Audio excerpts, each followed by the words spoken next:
Maraming nagtatanong po sa akin, Chinky, paano ba guminhawa ang buhay ng tao? Paano bang yumaman ang isang tao?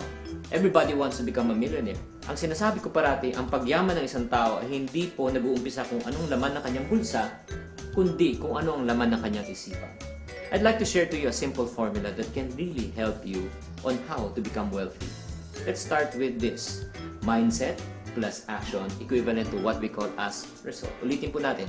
Mindset plus action equivalent to result. Kung tayo po ay may negative mindset, tayo po rin magkakaroon ng negative action, negative din na magiging resulta ng ating buhay. Kung tayo naman po ay positive mag-isip, positive din po ang action, positive din po ang magiging resulta. Ang isang magandang halimbawa po ay katulad ng paano tayo pinapalaki ng ating mga magulang. Sinasabi sa atin ng ating mga magulang, anak, mag-aral ka mabuti para paglaki mo, maghanap ka ng magandang trabaho. Ano mang masama sa trabaho? Wala. Pero kami po naman mga singkit, paano naman po kami pinapalaki? Sinasabi sa amin, anak, mag-aral ka mabuti para paglaki mo, hanap ka maganda ni negosyo. Okay? Marami yung mga classmate na mga Pilipino naghanap ng magandang trabaho, nag-pass na magandang resume after graduation. Kami naman po, nag-umpisa na po kami ng aming negosyo. Ang tanong po mga kapatid, sa palagay nyo, sino po ang mas may pagkakataon na umunlad agad ng pamumuhay? Yung naghanap ng trabaho o yung nagtayo ng negosyo? Definitely, ang sagot po, yung nagtayo ng negosyo. Maraming nagsasabi naman, Chinky naman, wala naman kaming puhunan, wala naman kaming, let's say, connection.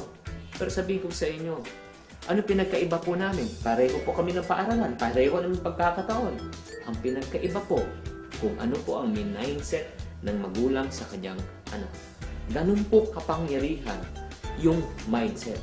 If we change our mind, we will change our life. So may mga katanungan, paano ba natin binabago ang ating mga mindset? Una, ang sinasuggest ko parati, kailangan po tayo magbasa ng mga positive na libro. Makinig tayo sa mga tapes or mga preaching or if not naman motivational speakers. Pangatlo, lumayo tayo sa mga taong negative at sumama tayo sa mga tao naman parating positive. Layuan niyo yung mga parating reklamo ng reklamo. Wala pong magandang maidudulot po sa buhay natin. At isa pang katanungan ng mga tao, does it necessarily mean to say, kung negative ka mag-isip, negative din maging resulta mo? Definitely, yes. Kung negative po tayo mag-isip, negative din po ang ating action, negative din po ang ating result.